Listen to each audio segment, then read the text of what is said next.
आप सभी का बहुत बहुत स्वागत है। Welcome to Mahesh academy YouTube channel. आप सभी को नमस्कार।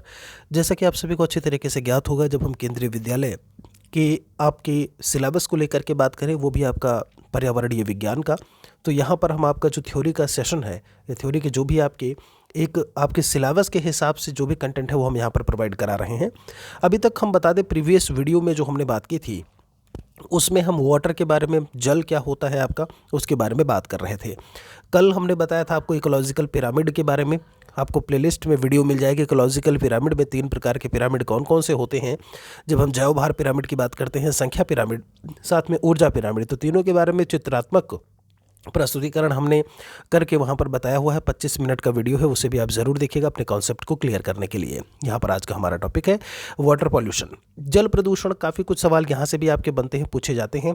लास्ट तक आपको बने रहना होगा। अगर आप सही तरीके से तैयारी कर रहे हैं, वास्तव में केंद्रीय विद्यालय के लिए आप जो है एक सीट के लिए ऐसे में लगे हुए हैं, या फिर हम सीटेड परीक्षा को लेकर के बात करें तो वहाँ के लिए भी आप पढ़ सकते हो। हमने कहा कि आखिर ये प्रदूषण होता क्या है।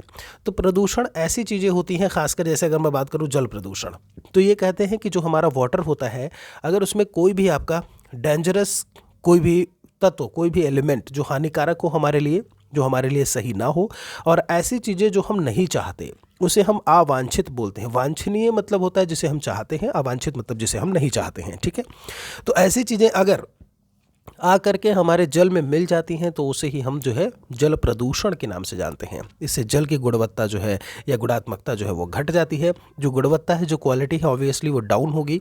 इस प्रकार प्रदूषित जल जो है वो हमारे लिए उपयोगी नहीं होता है, आप उसका सेवन नहीं कर सकते हैं, और जैव प्रणाली में उपस्थित संतुलन भी प्रदूषण के कारण ऐसे में बिगड़ जाता है। आपको मैं बता दूं, जैव प्रणाली जो भी जीव की प्रणाली होती है, आपको पता है कितना परसेंट जो है वाटर होता है हमारे बॉडी में।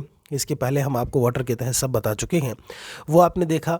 बाकी चीज़ों को लेकर के बात करें, हमारे खून की अगर हम बात करते हैं, ब्लड को लेकर के, रक्त को लेकर के, तो उसमें कितना कुछ आपका वाटर होता है।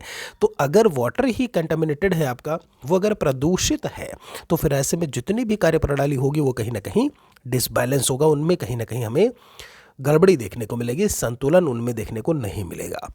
कारकों के बारे में बात कर लेते हैं। जल प्रदूषण के आखिर कौन कौन से फैक्टर्स हैं। कहते हैं बहुत सारे इसमें कारक हैं। कहते हैं घरेलू अपशिष्ट, मलमूत्र आदि का जल स्रोतों से मिलने के कारण, और यहाँ पर कपड़े धोने के बाद झाग युक्त जो पानी होता है वो भी शुद्ध जल में अगर मिल जाता है तो ये समस्याएं पैदा होती हैं। खेतों में रासायनिक उर्वरकों के प्रयोग से नदियों का जल प्रदूषित होता है, ये भी आप जानते हो।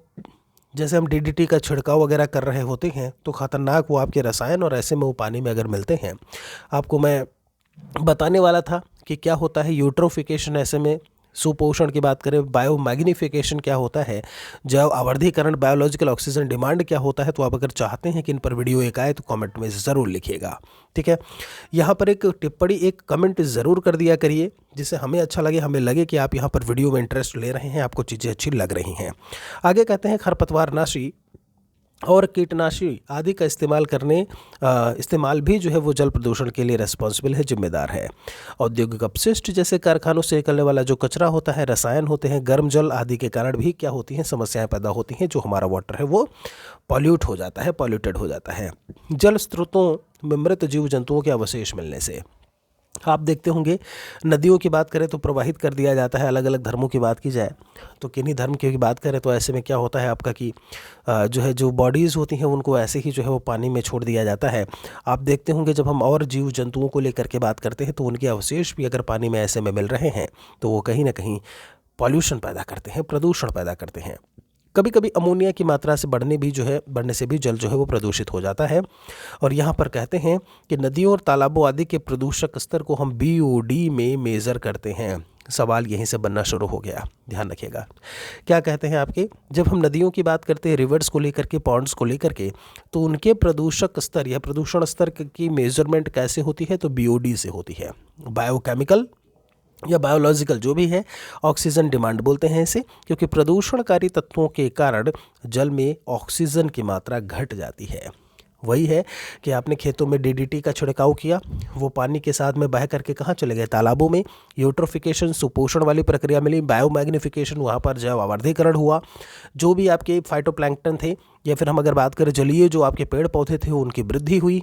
और ऐसे में आप देखोगे कहीं ना कहीं वृद्धि के कारण जो है उनमें मृत भी चीज़ें होती हैं। मैं बीओडी के कॉन्सेप्ट को अलग से बता दूंगा अगर आप कहेंगे तो उसमें ऑक्सीजन की मात्रा कहीं ना कहीं जो है वो कम होती है और ऐसे में ज़रूरत होती है, एक जो कॉन्सेप्ट निकल करके आता है वो बीओडी की बायोलॉजिकल ऑक्सीजन या बायोकेमिकल ऑक्सीजन डिमांड की अब ऐसे में नीड है। आगे कहते हैं कि जल प्रदूषण से संबंधित रोगों के बारे में अगर बात की जाए तो दूषित जल पीने से पेचिस है, डायरिया है, टाइफाइड जिसे मियादी बुखार कहते हैं, पीलिया है, हैज़ा जैसे रोग होते हैं। यही सारे क्वेश्चंस में आपको चीज़ें देखने को मिलेंगी। यही चीज़ आपको नोट करने की, जानने की ज़रूरत है।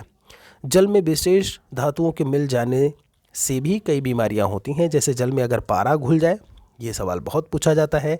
तो मिनीमाता रोग, जब आप जापान की एक खाड़ी को लेकर के बात करते हैं कि ये पारा जा कर के जो है पानी में मिला और पानी में मछलियों ने जो है कहीं ना कहीं मछलियाँ इससे प्रभावित हुई, मछलियों को इंसानों ने खाया और उनमें जो है मिनीमाता डिजीज़ देखने को मिली। कैडमियम सीडी की बात करते हैं तो इसे इटाई इटाई रोग होता है। तो पारे से मिनीमाता है, ध्यान रखिएगा, पारे से मिनीमाता है और कैडमियम से आपका इटाई इटाई रोग है। दूषित जल पीने से मनुष्य शारीरिक रूप से विकलांग भी हो सकता है। साथ ही अगर स्किन रिलेटेड प्रॉब्लम्स की बात करें तो उसके भी वो चपेट में आ सकता है। जल से होने वाली बीमारियों से बचने के लिए पानी को उबाल कर पीना चाहिए। कई बार आपने जो है ये देखा होगा कि हमें पानी उबाल कर पीना चाहिए। जितने भी आपके उसमें इधर उधर की चीज़ें होती हैं जो आपको नुकसान पहुंचा सकती हैं, वो क्या होता है ऐसे में, वो कहीं ना कहीं आपके गर्म होने से वो ख़त्म हो जाती हैं और फिर आप उस पानी को पी सकते हो। पानी को आप देखिए, अभी कोविड का जो मौसम था, किस तरीके से लोग जो है कह रहे थे भैया ठंडा पानी बिल्कुल से मत पीना, गर्म पानी ही पीना। पानी को शुद्ध करने के लिए उसमें फिटकरी या पोटाश एलम भी डाली जाती है। इससे जल में उपस्थित गंदगी नीचे बैठ जाती है। घरों में विभिन्न जल बोर्डों से आने वाले जल में क्लोरीन की मात्रा मिली हुई होती है। किसकी मात्रा मिलती है? आपने देखा होगा जब हम शहरों की बात करते हैं तो उसमें क्लोरीन की मात्रा मिलाई जाती है। घर पे आप क्या करते हो, आपने रखा और उसमें ला करके आपने फिटकरी डाल दिया तो अशुद्धियाँ जो है वो नीचे बैठ जाती हैं ऐसे में, ठीक है। इसकी मात्रा बढ़ने पर जो है वो जल पीने योग्य नहीं रह जाता। अगर क्लोरीन भी आप ज़्यादा मात्रा में मिला देते हैं तो ऐसे में क्या होगा, जल जो है वो पीने योग्य नहीं रह जाता। आपके लिए एक बढ़िया सा सवाल है यहाँ पे, देखते हैं कमेंट में कितने लोग जवाब देते हैं, कितने लोग इसका फॉर्मूला जो है वो लिखते हैं। और किसका फॉर्मूला लिखना है तो वो है फिटकरी यानी पोटाश एलम का, ज़रूर बताइएगा। यहाँ पर अगर मैं बात करूँ तो मलेरिया या जल जनित रोग ही है। अगर हम मलेरिया की बात करते हैं, कुछ बातें मलेरिया के बारे में यहाँ पर दिया हुआ है।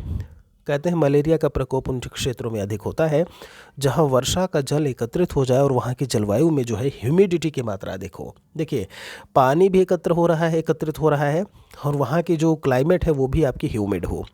रोनाल्ड रॉस ने यह खोज की कि मलेरिया जो है वो मच्छर के काटने से होता है और इसी वजह से इन्हें 1902 में जो है वो नोबेल पुरस्कार मिला था। किसको? रोनाल्ड रॉस को।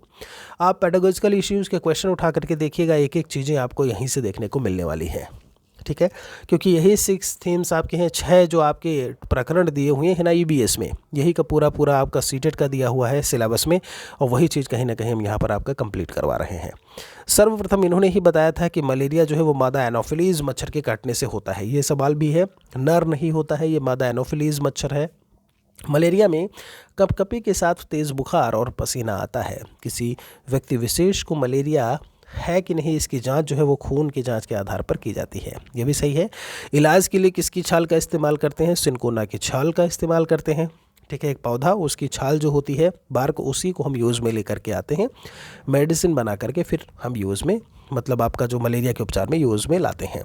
मच्छरों से होने वाले रोगों की बात की जाए तो डेंगू है, चिकनगुनिया है, मलेरिया है। और कहते हैं कि आदि की रोकथाम के लिए जो रुका हुआ जल है उसमें मिट्टी के तेल का छिड़काव किया जाता है। आपने यही देखा होगा सवाल सीटेट में कि किसका छिड़काव होता है? मिट्टी के तेल का छिड़काव होता है। अगर आप रोकथाम चाहते हैं तो कहते हैं इससे ऑक्सीजन के अभाव में मच्छरों का प्रजनन नहीं हो पाता।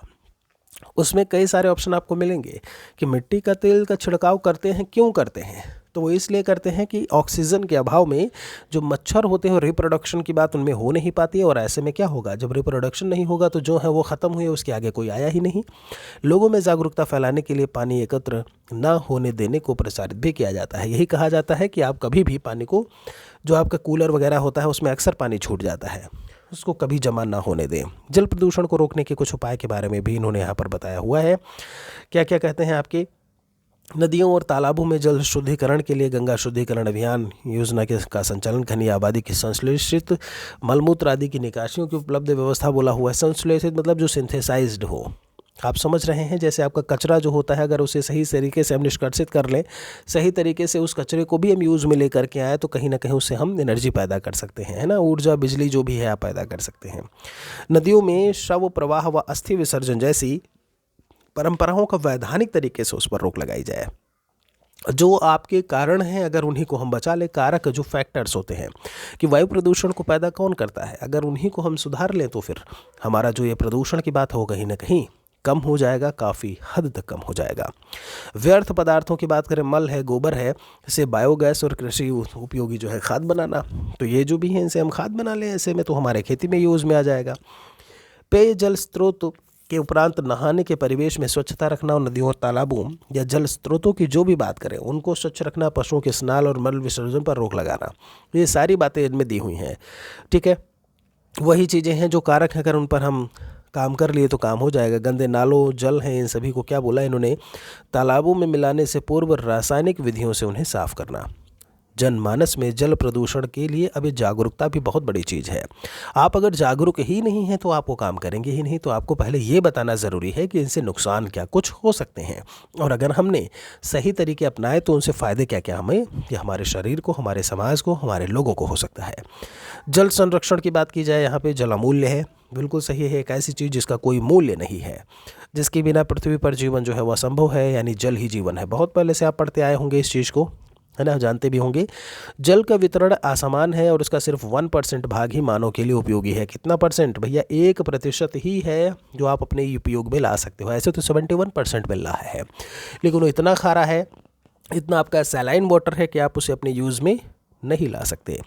जल एक प्राकृतिक संसाधन है, मतलब प्रकृति प्रदत्त, नेचर के द्वारा दिया गया है, जिसकी मात्रा जो है वो काफ़ी सीमित है। ऐसे में जल का संरक्षण होना बहुत ज़रूरी है। देखिए, अब आपके पास में होता है ना, मैन मेड होता, आपका कृत्रिम होता, तो आप बना लेते हैं हिसाब से, लेकिन जब नेचर ने दिया हुआ है तो वो आपका कुछ चीज़ें हैं जो लिमिटेड हैं, सीमित है, जिन्हें हमें बचा करके रखने की बहुत ज़रूरत है। जैसा कि हमने जल चक्र में पढ़ा कि जल का एक ही मुख्य स्रोत है वर्षा या वर्षण, इसीलिए विभिन्न जल स्रोतों को प्रदूषित होने से बचाना चाहिए। जो भी आपके जितने भी वाटर रिसोर्सेज हैं वो कहीं ना कहीं आपके पॉल्यूटेड ना हो, ऐसे में पॉल्यूशन उन तक ना पहुँचे, बचाने की हमें जो है ऐसे में कोशिश करनी चाहिए। विभिन्न प्रक्रियाओं द्वारा जल का संग्रहण भी करें। यहाँ पर आपका वाटर हार्वेस्टिंग प्रोग्राम के बारे में भी आपने सुना होगा, तो यहाँ पर जो है बचाने को लेकर के भी बात बोली है कि उन्हें हम संरक्षित भी करें या कर सकते हैं।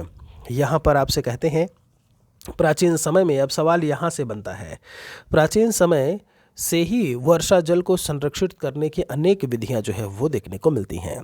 कुआं है, सीढ़ीदार कुआं है, बावली जिसे बोलते हैं, ये बावली वाला सवाल आपको देखने को मिलेगा। झीलों आदि में जल को संरक्षित करके रखते हैं, जिनका उपयोग जो है सामूहिक रूप से किया जाता था। ठीक है, मतलब सभी समाज के लोग जो थे वो सभी जाकर के, जैसे कुआं नहीं होता है कि कुआं है आपका एक गांव में लगा हुआ और वहां से सारे के सारे लोग पहले पानी भरते थे, बिल्कुल कुछ वैसा ही आपसे कहते हैं। वर्षा जल संग्रहण की कुछ विधियां भी हैं यहाँ पर अगर हम बात करें तो ये कहते हैं वर्तमान समय में वर्षा जल संग्रहण की विधि के बारे में अगर बात की जाए तो छत के ऊपर एकत्र किए हुए जल को विभिन्न पाइपों द्वारा जमीन के अंदर बने गड्ढों में जमा करना और आवश्यकता अनुसार उन्हें यूज़ में लेकर के आना। फिर क्या कहते हैं, सड़कों पर वर्षा के पानी को उसके किनारे बने नालों और गड्ढों द्वारा ज़मीन के अंदर जाने देना चाहिए। ठीक है, आप देखिए ना, जब हम बात करते हैं भूमिगत जल स्तर, तो ऐसे में क्या होता है कि पूरे के पूरे आपने तो सीमेंटेड, आपने तो टाइल्स लगवा रखा है। अब टाइल्स लगवाया हो तो पानी ज़मीन के अंदर जाएगा कैसे? बात समझ में आ रही है? तो ऐसे में जो भूमिगत जल स्तर है ना, या भूमिगत जो जल है, उसका कहीं ना कहीं जो हिसाब किताब है वो गड़बड़ हो जाएगा। जल के संरक्षण के लिए कम उपयोग, पुनः उपयोग, रीयूज़, पुनः चक्रण, रिसाइकिल की विधि को अपनाना चाहिए। ये भी इन्होंने यहाँ पर जो है आपके लिए सजेस्ट किया हुआ है। आगे क्या कहते हैं कि जल संरक्षण संबंधित कुछ संस्थाओं के बारे में जो है यहाँ पर बात की हुई है। तो वैश्विक स्तर पर जल संरक्षण की समस्या जो है वो चुनौती बनती जा रही है। आगे कहते हैं अंतर्राष्ट्रीय मंचों पर इस विषय को कई बार उठाया भी गया है। 22 मार्च को आप लोग जो है विश्व जल दिवस मनाते हो, ये भी ध्यान रखिएगा। ये संस्था आपकी कई बार पूछी गई है, तरुण भारत संघ, ये कहाँ पे कार्यरत है, किसके लिए है? तो जल पुरुष के नाम से जो फेमस है राजेंद्र सिंह जी, जी हाँ, ये संस्था राजस्थान में कार्यरत है और जल पुरुष राजेंद्र सिंह जी इसी संस्था से जो है जुड़े हुए हैं। ठीक है, ये सवाल भी पूछा गया है आपका बहुत बार। और दूसरा जो क्वेश्चन पूछा गया है वो है भीमा संघ या भीम संघ जो लिखा हुआ है। यहाँ पर भीमा संघ की बात करें तो यह संस्था कर्नाटक के हौलगुंडी में कार्यरत है। कहाँ पे? हौलगुंडी में कार्यरत है, जो बच्चों की एक विशेष संस्था है। तो आपने दो चीज़ें देखी, एक तो तरुण भारत संघ की बात करते हैं, जल पुरुष राजेंद्र सिंह जी जो इस संस्था से जुड़े हुए हैं। दूसरा अगर हम बात करते हैं तो भीमा संघ, यहाँ पर यह भीम संघ जो आपका कर्नाटक के होलगुंडी में कार्यरत है और किसके द्वारा? जो बच्चों की एक विशेष संस्था के रूप में हमें देखने को मिलती है। तो दोस्तों यहाँ पर जल प्रदूषण क्या होता है उसके बारे में आज हमने पढ़ा, स्टडी की कि आखिर वाटर पॉल्यूशन क्या है। यहाँ पर कुछ अभ्यास प्रश्न है, तो इन क्वेश्चंस को हम रात में आपकी अभी जो 9 बजे आपकी क्लास थी वो अब 8 बजे चल रही है। ठीक है, तो हम 9 बजे के बजाय हम 8 बजे आपसे मिलते हैं। 8 बजे आप ज़रूर मिलिएगा, 8 PM। यहाँ पर MCQs आपके सभी विषयों से संबंधित होते हैं। आगे जो हमारा चैप्टर होगा, आगे जो हमारा टॉपिक होगा, उसमें क्या कुछ हम लेकर के बात करेंगे, तो हमारा टॉपिक हम आपको बताए दे रहे हैं। कुछ अच्छा लगा हो तो लाइक शेयर ज़रूर करिएगा। एक सवाल मैंने पूछा है फिटकरी वाला, उसका देखते हैं सूत्र कितने लोग ऐसे में बताते हैं। अब देखिए जितने भी हैं, चूँकि हार्ड कॉपी नोट्स भी हमारे केंद्रीय विद्यालय संगठन KVS के दिए जाते हैं, तो हमने प्रीवियस ईयर पेपर से ले करके वो टॉपिक आपका ख़त्म होता है, एक एक चीज़ों को हमने एक्सप्लेन किया हुआ है, बताया हुआ है। टॉपिक खत्म हुआ। PYQs, एक नए सवाल क्या आ सकते हैं, कितने सवाल पूछे गए हैं, KV के और सीटेट के सभी को हमने जो है इसमें शामिल किया है। तो अधिक जानकारी के लिए आप कॉन्टैक्ट नंबर यहाँ पर लिखा हुआ है 80 81 74 37 34 पर आप व्हाट्सएप करके इन्फॉर्मेशन ले सकते हैं। बाकी जो अगला हमारा टॉपिक होगा, आप सवालों को देख पा रहे होंगे एक एक चीज़ों को किस तरीके से लिखा गया। अगला जो हमारा टॉपिक होगा वो आपका है यातायात यानी ट्रांसपोर्ट। इसे हम कल अपने एक वीडियो में लेकर के बात करेंगे। बहुत बहुत शुक्रिया आप सभी का। जय हिंद, जय भारत, वंदे मातरम।